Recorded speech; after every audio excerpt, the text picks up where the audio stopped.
Hi guys, ഇന്നത്തെ അന്തരീക്ഷം കണ്ടപ്പോൾ പെട്ടെന്ന് വിചാരിച്ചേട്ടാ. കാരണം തേങ്ങയൊക്കെ മുകളിൽ ഉണക്കാട്ടിരിക്കുകയായിരുന്നു.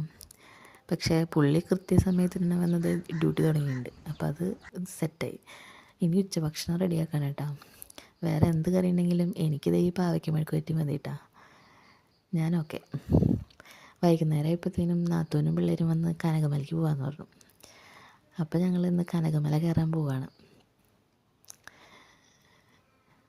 അവരുടെ കൂടെ പോകുമ്പോൾ ഒരു വൈബാണ് കേട്ടോ. ഡെലിവറി കഴിഞ്ഞിട്ട് കുട്ടി വളർന്നതിൻ്റെ കൂടെ ഞാനും ചെറുതായിട്ടൊന്ന് വളർന്ന കാരണം മല കയറാൻ കുറച്ച് ടഫായിരുന്നു. അങ്ങനെ ഇതാ മലയൊക്കെ കയറി കഷ്ടപ്പെട്ടാണെങ്കിലും അങ്ങനെ ഞങ്ങളിത് ലാസ്റ്റ് പോയിന്റിലൊക്കെ എത്തി.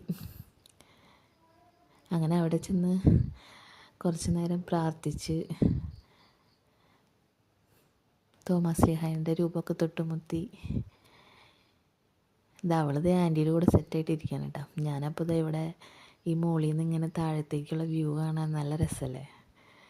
അത് ആസ്വദിച്ച് അങ്ങനെ കുറച്ച് നേരം അങ്ങനെ ഇരുന്നു. ഒരുത്തി അവിടുത്തെ അവരുടെ കൂടെ അടിപിടിയാണ് കേട്ടോ.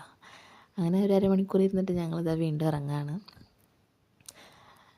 അങ്ങനെ താഴെ വന്നത് കയ്യും മുഖമൊക്കെ കഴുകി പള്ളിയകത്ത് കയറി പ്രാർത്ഥിച്ച് ഇനി നേരെ കഞ്ഞി കുടിക്കാൻ പോവാണ് കേട്ടോ. ഇവിടുത്തെ ഈ കഞ്ഞി മല കയറി ഇറങ്ങി കുടിക്കുമ്പോൾ ഒരു പ്രത്യേക സുഖമാണ്. അങ്ങനെ താഴെ ഒരു മുത്തപ്പൻ്റെ രൂപമുണ്ട്. അവിടെ ഞങ്ങൾ കയറി മാലയൊക്കെ ഇട്ട് നേർച്ച വാങ്ങിച്ച് തിരിച്ച് വീട്ടിൽ പോന്നു.